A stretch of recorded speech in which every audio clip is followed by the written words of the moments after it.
The New England Patriots are set at quarterback, and that's going to allow them to keep a few promising young rookies on their 53-man roster. Stick around for our first way too early roster prediction.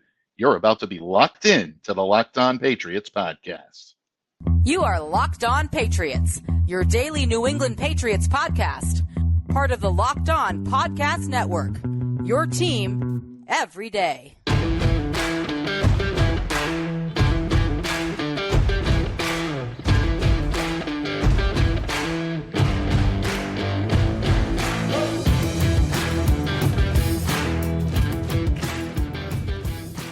Hello to all of you Foxborough faithful. Welcome to this really early roster prediction edition of the Locked On Patriots podcast. Of course, we are a proud part of the Locked On Podcast Network, your team every day. Subscribe or follow for free on YouTube or wherever you listen to podcasts to get the latest episode as soon as it's available.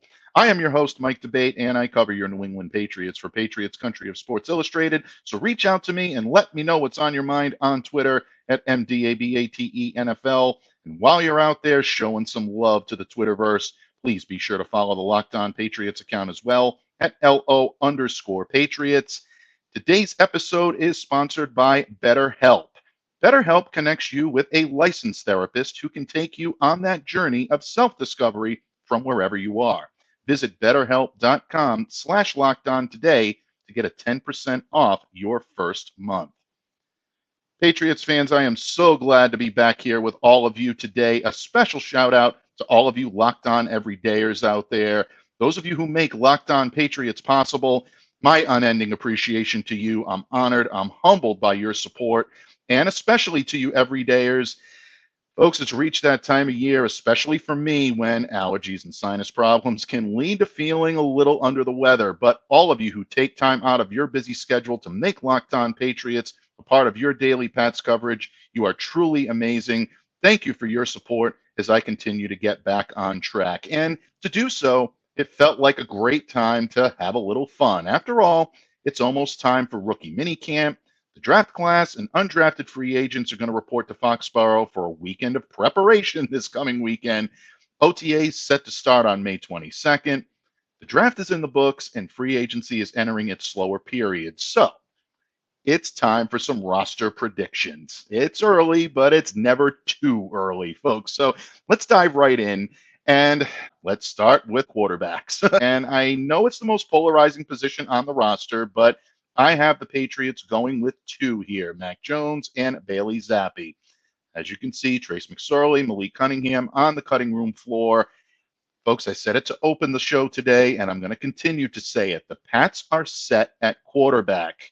I'm going to repeat that one more time. The Patriots are set at quarterback. That's why Bill O'Brien is here. That's why they didn't draft a new quarterback in the 2023 NFL draft. That's why the depth chart has both Trace McSorley and Malik Cunningham on it. Those are two guys that should be able to fall to the practice squad. They bring a lot of value, a lot of versatility on the practice squads, on scout teams. But Cunningham, I think, has a shot to make it as an undrafted free agent. I held back from putting him on there right now because we just haven't seen him on a pro football field just yet. But the Patriots know what they have. They're quite happy with having Mac Jones as their starter, Bailey Zappi as the backup to start training camp. Don't worry, all of you Zappi fans out there. I do think there's going to be a quarterback competition. That's going to brew if these guys start to push each other in camp. So keep a sharp eye for that. But right now, the Patriots carry two, and quite frankly, that's all they need at this point in time. We move on to the running backs. And as you can see, folks, running back position has Ramondre Stevenson up at the top. Not a big surprise here at all.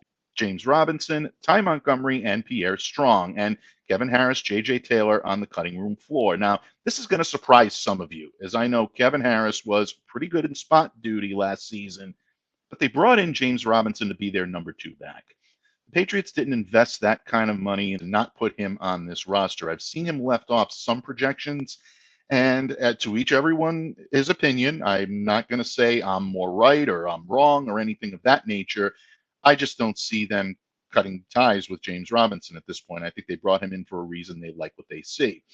As I said with Murph here on Monday, Ty Montgomery was well on his way to earning a roster spot on this roster last year. He looked great in the early stages of camp.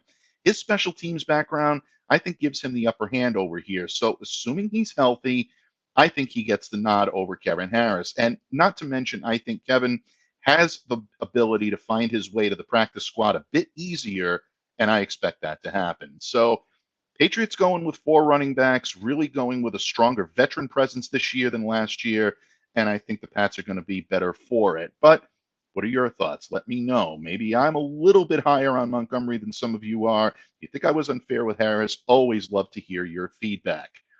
Next up is the wide receivers. And yes, folks, as you can see on the screen, those of you that are viewing today's episode, I have 6 wide receivers being carried by the Patriots. Those of you that are listening to this podcast, Devontae Parker, Juju Smith-Schuster, Kendrick Bourne, Tyquan Thornton, Kayshon Boutte, Demario Douglas.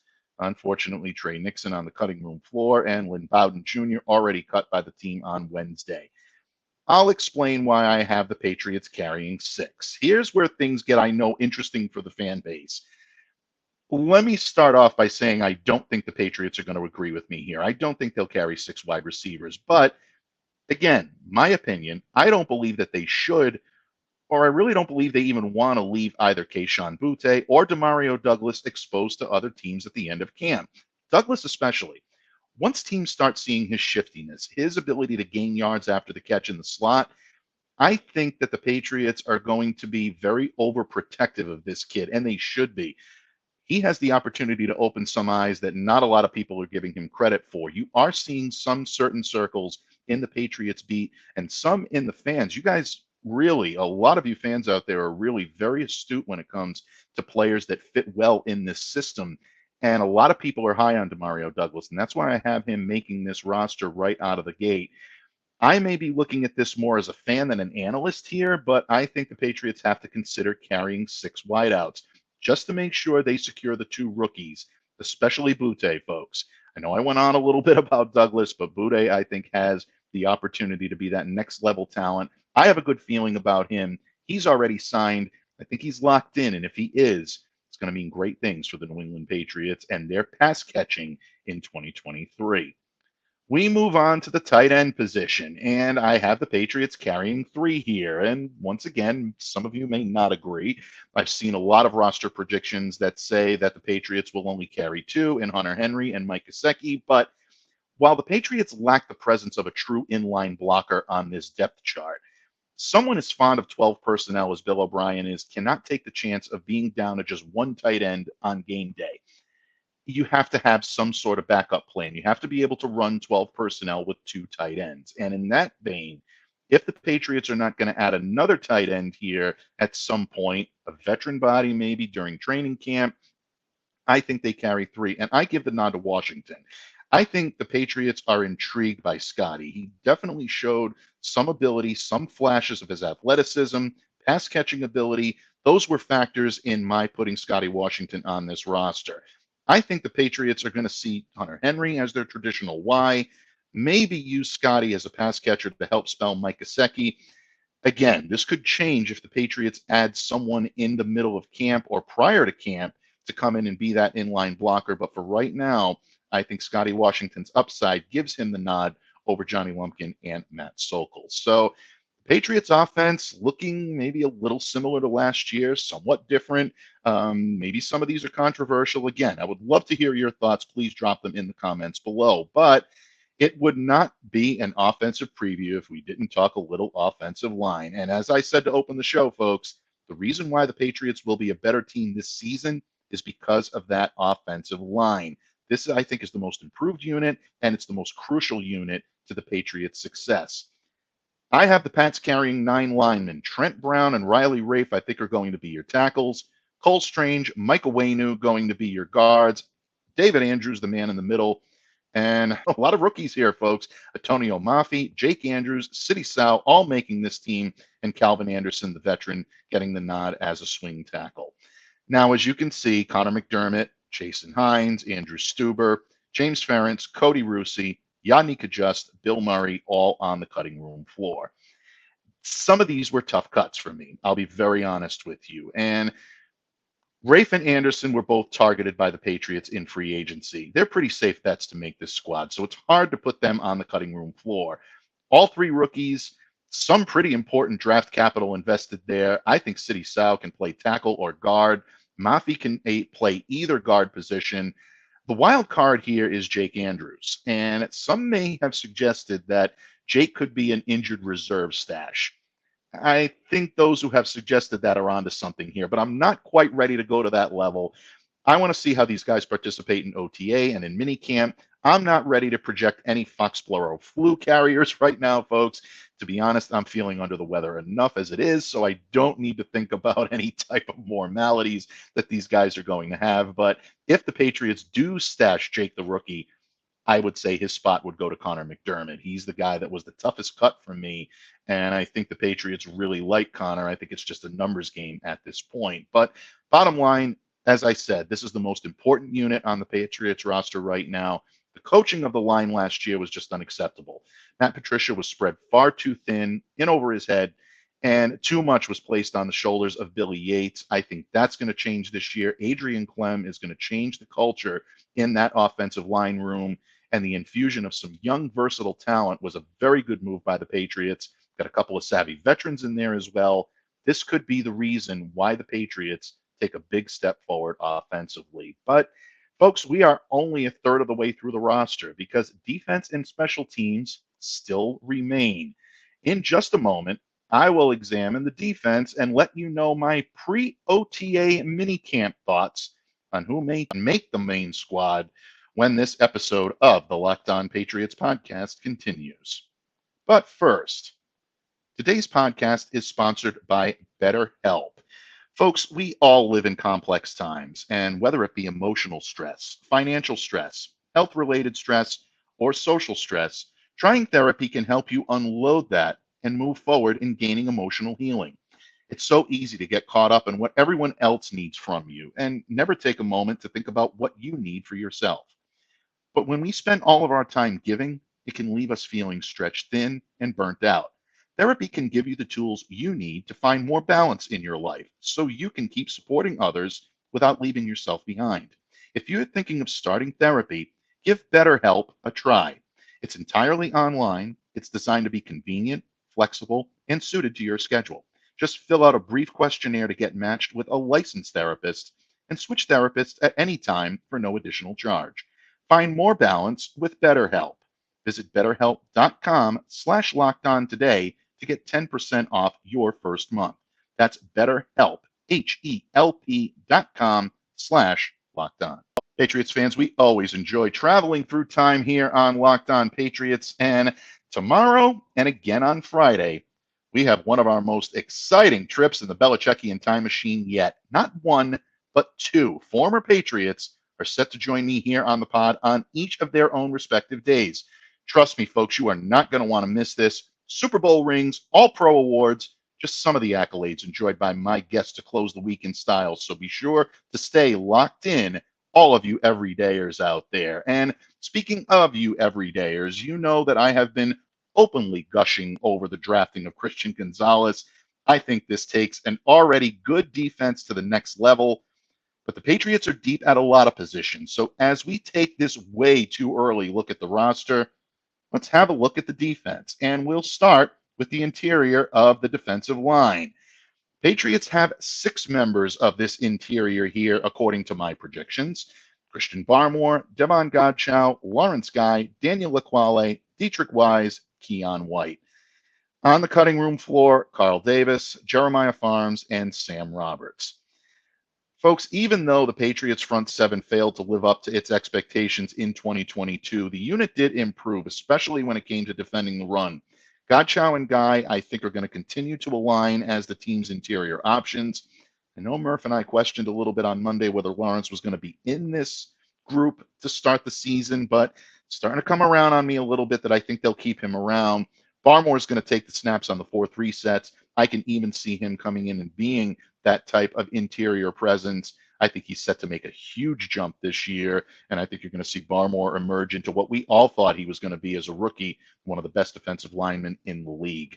Wise really surprised me last year pleasantly. I shouldn't say surprise in terms of what he did on the field because I always knew he had it in him. But as someone who saw Dietrich from the time that he was a rookie right up until this time, it really is great to see him do what he did last season. Career highs in tackles with 59 and sacks with 7.5. He's absolutely a staple of this team. Former team captain, probably will be again. You got to love what he's doing.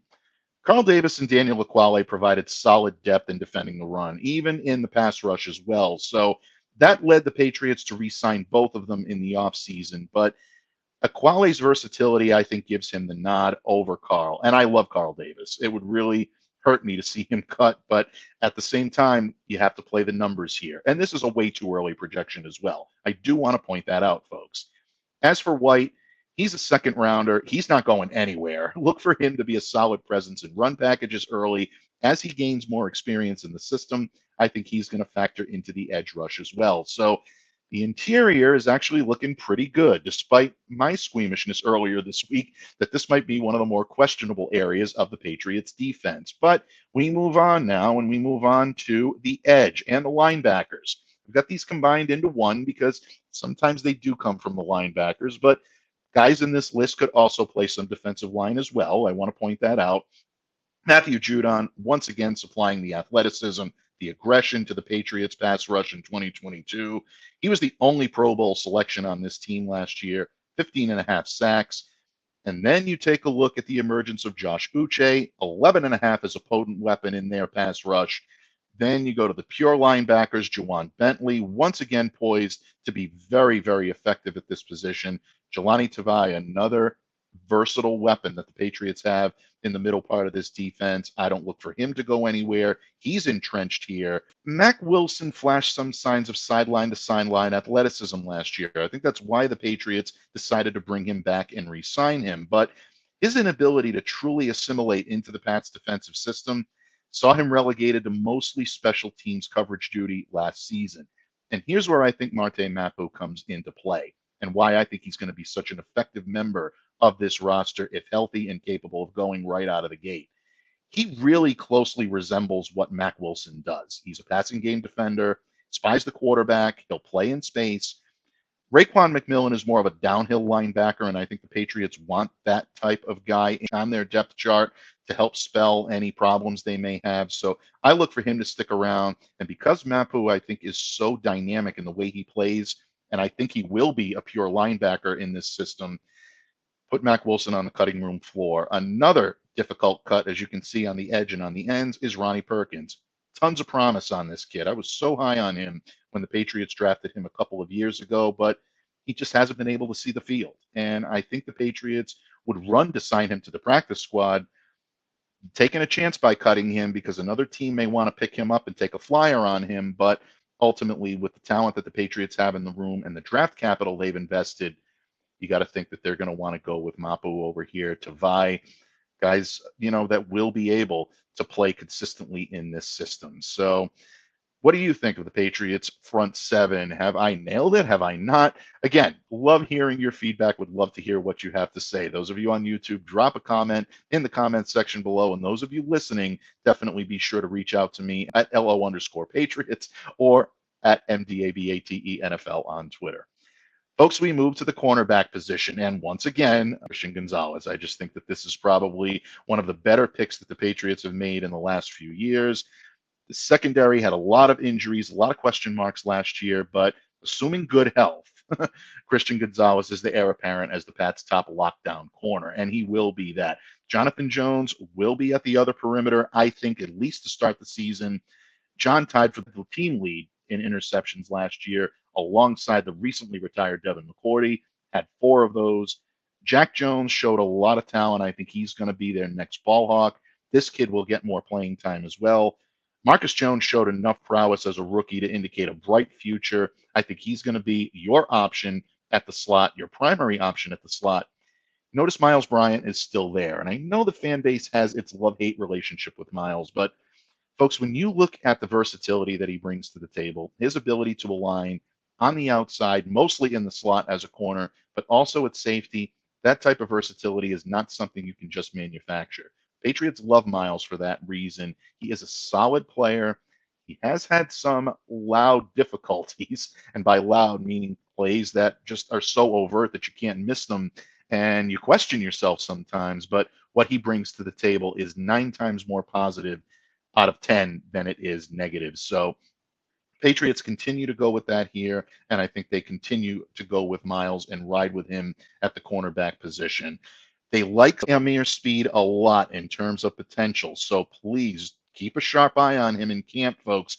He could be a dark horse here to sneak his way onto this roster as well. And of course, Tay Hayes that just signed. I think that's more of a veteran presence, probably more of a camp body, but keep an eye on him as well. There is a possibility that he may be able to sneak his way onto the roster as well. But I think the Patriots go with these 5 at corner, and that leads us quite nicely into safety. Rounding out the defensive backfield, the challenge of filling the shoes of 12-time team captain Devin McCourty, that is not going to be easy, but I think it's going to fall on Jalen Mills. Surprising release in March, no question about it, but he re-signed with the Patriots based on the premise that he was going to be aligning primarily at safety in 2023. I don't see that changing. I think he gets the nod. He'll get the start probably alongside Kyle Duggar, and then you've got Adrian Phillips and Jabril Peppers backing everything up. Duggar was last year's standout at the position. He earned 2 interception returns, 1 fumble recovery for a touchdown. He's your primary guy in safety. I think he's going to take on a more vocal leadership role on the team this year, and that could be something to keep an eye on because Kyle's contract is coming up. The Patriots have to make a decision here. You definitely don't want to see him go anywhere, but it's a business, folks, and you have to always think about that. But you know Kyle is going to be motivated to play as highly as he can. Phillips once again served as the team's hybrid linebacker / safety. He's in the star position. I don't think that's going to change. Adrian Phillips is still one of the elder statesmen on this team, one of the smarter guys in that defensive backfield. And Jabril Peppers is a do-it-all enforcer. I love the fact that they brought his tenacity, his versatility.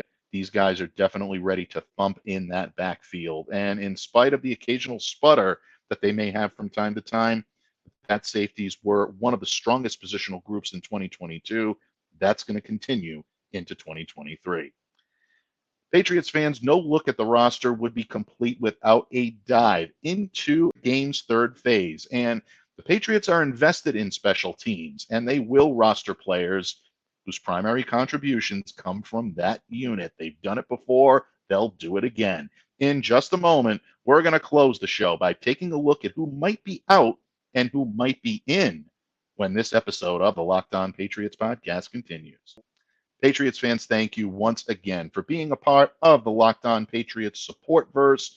Whether you're an everydayer, whether you're a casual listener, or whether you're a first-timer, I'm so grateful for all of you listening. We are your team every day here on the Locked On Podcast Network, and it gives me great pride to share this Patriots Nation fandom with all of you. So thanks once again for making Locked On Patriots so special to me. And because you're all so special here on Locked On Patriots, let's close today's pod with some special teams. That's right, folks. Few teams, if any, place as strong a premium on special teams as your New England Patriots.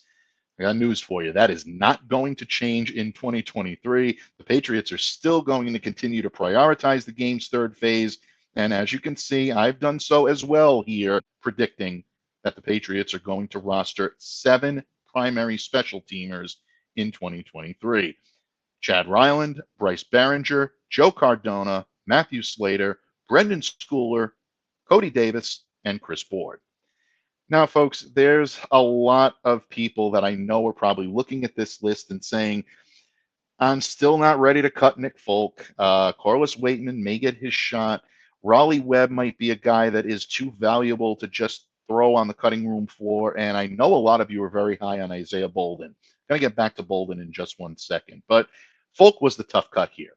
Once again, he was one of the most reliable point scorers for the Patriots last season. He made 32 of 37 field goals, but he had a handful of uncharacteristic sputters down the stretch. And that really got some fans wondering, and analysts too, myself included, whether or not the Patriots were going to be in search of a kicker by the draft. And they answered that question when they drafted Chad Ryland.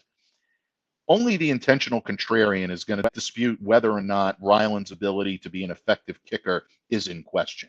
I think most people think this kid can be a solid kicker in the NFL. They question more or less whether the Patriots really needed to use fourth round capital to bring his services in. That's immaterial for this discussion. All you need to know is that the Patriots traded up in the fourth round to get Ryland. They don't do that unless you're serious about installing him in the system in year one. And I think that's exactly what they're going to do. By all accounts, Chad is healthy. He's ready to kick. Assuming it stays like that, Chad Ryland gets the nod here. And I think he will be an effective kicker for New England for the next few years, without any question. He is the all-time leader in points scored with Eastern Michigan, which was his first stop in his collegiate career. His abilities to kick in the clutch, perform well in inclement weather, and handle kickoffs were factors in his selection. He did an amazing job of kicking last year for the University of Maryland. Again, a fourth rounder is too steep a price to pay for someone that you want to stash on the practice squad or someone you're not sure about. I think the Patriots know they found their kicker of the future, and it probably means the end of times here for Nick Folk. What a career it's been here in New England. Bottom line, folks, the New England Patriots, I believe, have their new punter as well. Barringer not only fills a position of need for New England, he was secured by a low-risk selection in the sixth round. Broke Michigan State's record for yards per punt last year at 49, also ranking first in Big Ten history in career punting average at 46 yards. This kid has a leg, and I think you're going to see him come in, win the job right away. I like Corliss Waitman. I think he's a good camp body to have. It's always good to have multiple kickers, multiple punters in camp to prevent overworking. But let's face it, Chad Ryland and Bryce Barringer are your future special teamers. Those are your specialists. I don't expect that to change. Joe Cardona, that core of specialists is going to be anchored by him. He signed a 4-year deal with the team in March, highest paid long snapper in the league. Yeah, Joe's not going anywhere. And I, for one, am ecstatic about that. One of the great guys on this team, one of the great guys you'll ever meet in any walk of life. But what really surprises me with the Patriots is that the miscues in coverage clearly motivated them last year to upgrade their protection unit. And the Patriots did that in a big way. They added Chris Board. He comes on, and I think he's going to be someone that's going to really help to shore up the playmaking ability of the special teams unit. I don't think they bring back Cody Davis without being serious about him being a member of this team. So I give him a nod here. Brendan Schooler played phenomenal last year. I believe he has a very strong position on this team for a number of years to come. And of course, how could you not be grateful that the captain is coming back? 11-time, soon to be 12-time team captain, Matthew Slater coming back. Most significant move of the offseason for the special teams. 84% of their special team snaps last year were taken by Matthew Slater, 13 tackles. But bottom line, folks, it's deeper than that. It's all about the wisdom, the counsel, on-field savvy. We don't know how much longer we have with Matthew, but each year is a gift, and we intend on enjoying it as much as we can here in Patriots fandom. And last but not least, folks, the Patriots appear to be well set in the return game. And even though Marcus Jones is listed as a defensive back, he's still going to be, I think, one of their best return guys. He was among the lead leaders in both kick and punt return categories in 2022. Like Amir Speed, though, Isaiah Bolden could make a case to be the Patriots kick returner this season, especially if they want to try to reduce Marcus Jones's workload and help extend his shelf life. Two things we would love to see, because we want to see Marcus around for a number of years. Don't be surprised to see Isaiah Bolden's name added. I didn't put him on here just yet because I think it's a little early to dip into whether or not he's going to be on this roster. But, folks, it would not surprise me to see the Patriots' final pick of the 2023 NFL Draft make it onto this roster as a special teamer. He's that good at returning kicks. And, for one, I'd love to see it. But, folks, bottom line, what did we get wrong here on Locked On Patriots? Where do you see some of these players slotting in? Are some of your favorites on the cutting room floor? Did we include one of your favorites that maybe not a lot of other people are? Drop us a line. Let us know in the comments section. We always welcome your feedback, good, bad, or indifferent. And I'm always grateful for all of the support that you provide to Locked On Patriots. So once again, continue to make Locked On Patriots your first listen every day, a daily part of your New England Patriots coverage. And don't forget, tomorrow and Friday here on Locked On, a pair of expats join me on the microphone. Stay tuned to figure out who it's going to be. You're not going to want to miss it. But in the meantime, continue to stay safe and stay well. Be the change you wish to see in the world. Have a great day, everyone, and we'll see you back here tomorrow on camera, right here on Locked On Patriots.